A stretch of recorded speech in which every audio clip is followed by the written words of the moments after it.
प्रेम से बोलिए शंकर भगवान की जय। गणपति महाराज की जय। वक्रतुंडं महाकाय सूर्यकोटि समप्रभ निर्विघ्नं कुरु मे देव सर्वकार्येषु सर्वदा। आप सभी श्रोतागण को हमारे YouTube चैनल पर हार्दिक अभिनंदन और स्वागत है। आइए सभी श्रोतागण जानते हैं गणेश चतुर्थी व्रत कथा।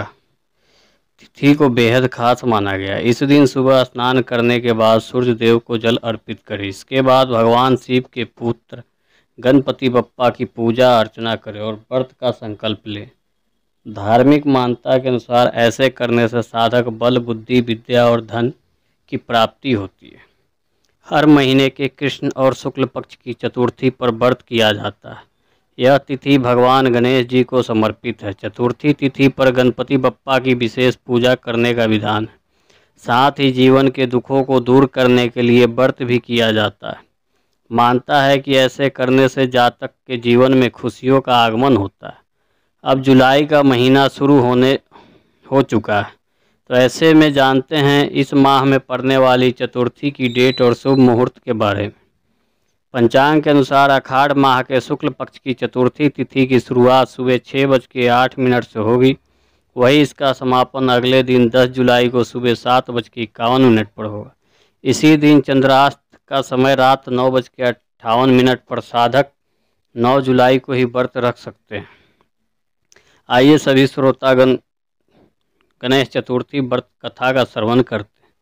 पार्वती जी बोले, पुत्र गणेश, आषाढ़ माह की चौथी को किस गणेश का पूजा करना चाहिए? गणेश जी बोले, माँ, पूर्व काल में युधिष्ठिर के पूछने पर श्री कृष्ण ने जिस कथा को कहा था उसे सुनो। श्री कृष्ण बोले, राजन, लंबोदर का विधि पूर्वक पूजन कर कथा सुने। पूर्व काल में महिष्मती नगरी में महिजित नामक धर्मात्मा राजा था।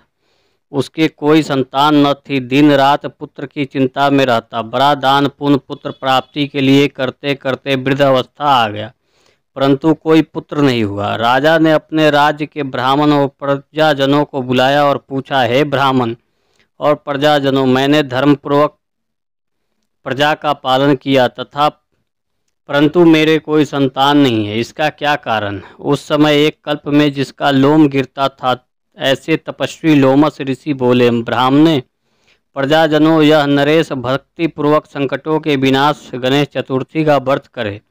आषाढ़ माह में लंबोदर का पूजन विधि व्रत करे तो अवश्य ही संतान की प्राप्ति होगी। राजा ने सभी ब्राह्मणों और प्रजाजनों का सत्कार कर विदा किया और भक्ति पूर्वक गणेश चतुर्थी का व्रत करने लगा।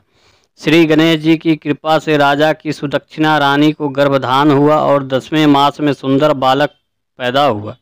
राजा ने बड़ा उत्सव मनाया। महाब्राह्मणों और याचकों को बहुत सा धन दिया। प्रजा ने बड़े खुशी मनाई।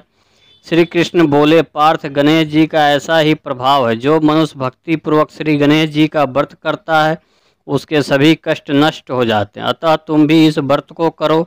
इससे शत्रुओं का विजय तथा राज की प्राप्ति होती। जो मनुष्य श्री गणेश जी की कथा सुनते हैं अथवा भक्ति पूर्वक दूसरों को सुनाते हैं, उनके सभी विघ्न नाश हो जाते और सभी मनोकामनाएं पूर्ण हो जाती है। प्रेम से बोलिए गणेश भगवान की जय।